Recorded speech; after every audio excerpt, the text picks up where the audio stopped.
Если клетку поместить в этот раствор, то цитоплазма, она начнет сжиматься и отделяться от клеточной стенки. То есть будет происходить процесс плазмолиза.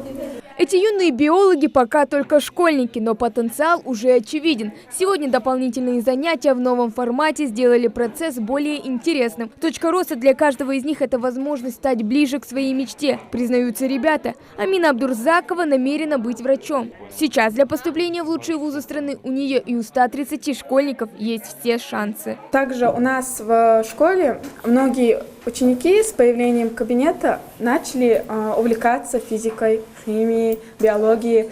И многие из ребят хотят поступить на химико-биологический факультет, физмат. С этим у нас, с увлечением, уже больше ребят, им нравится сюда приходить. И именно вот эти инструменты, всякие вот эти эксперименты, они вызывает интерес. И тем самым, то есть успеваемость, образование ребят, она повышается. На первый взгляд обычная школа, простые кабинеты, коридор. Но вот уже за этой дверью новый отличительный мир. Многофункциональный центр образования естественно-научной и технологической направленности «Точка роста» позволит осваивать навыки с использованием последних технических разработок. На данный момент на этом столе вам показана электрическая параллельная цепь. Провода соединяем плюс к плюсу, Минус к минусу. плюс к плюсу, минус к минусу. Да. Конец Соединяем луча мы соединяем с началом При помощи ключа мы включаем, то есть это переключатель, включаем, получается свет. Да будет свет. Благодаря этим центрам у школьников из малых городов и сельских поселений появится возможность изучать на более углубленном уровне такие школьные предметы, как физика, информатика, биология, химия. Точки роста открываются с 2019 года в рамках проекта «Современная школа» национального проекта «Образование». В этом году делают упор на естественно-научную и техническую направленности. Для нас точка роста – это новая ступень к развитию, для нас даже для учителей. Сегодня нам намного легче преподавать предметы технического цикла, химию, биологию, физику. До сих пор у нас не было никакого материала. То есть мы подручными средствами что-то пытались сделать, но сегодня это мы можем делать на уровне городских школ.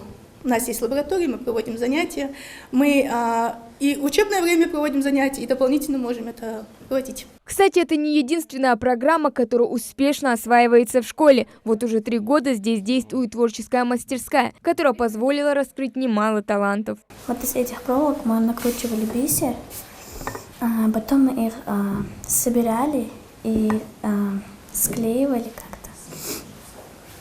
А самое тяжелое что? Самое тяжелое – это когда собираешь их на эти. Я занимаюсь рисованием. Я нарисовал вот этот вот рисунок. Мне помогал его нарисовать Ахмед Хасанович. Это твой педагог, да? Да. А почему тебе нравится рисовать? Мне нравится рисовать, потому что в этом можно выражать свои мысли. Все, что я думаю, я могу выразить на рисунке. Техническое, декоративно-прикладное, культурно-спортивное. Настоящее всестороннее развитие. В свободное от урока время школьники научились вязать, рисовать, вышивать. Реализация этой программы также проходит в рамках национального проекта «Образование». Надо отметить, что в точке роста у нас работают молодые специалисты, готовые совершенствоваться к новым технологиям. Вот за этот короткий промежуток времени работы инновационной площадки жизнь детей существенно изменилась. Работа идет в этом центре как в урочное время, так и в неурочное время. Нашим детям предоставляются дополнительные возможности для самореализации и профориентации. Всего такие лаборатории откроют в 12 школах республики. Национальный проект образования реализуют с 2019 до 2024 года. На эти цели из федерального бюджета выделено больше $500 миллиарда рублей. Хава Гагиева, Асхаб Белакиев, Новости 24.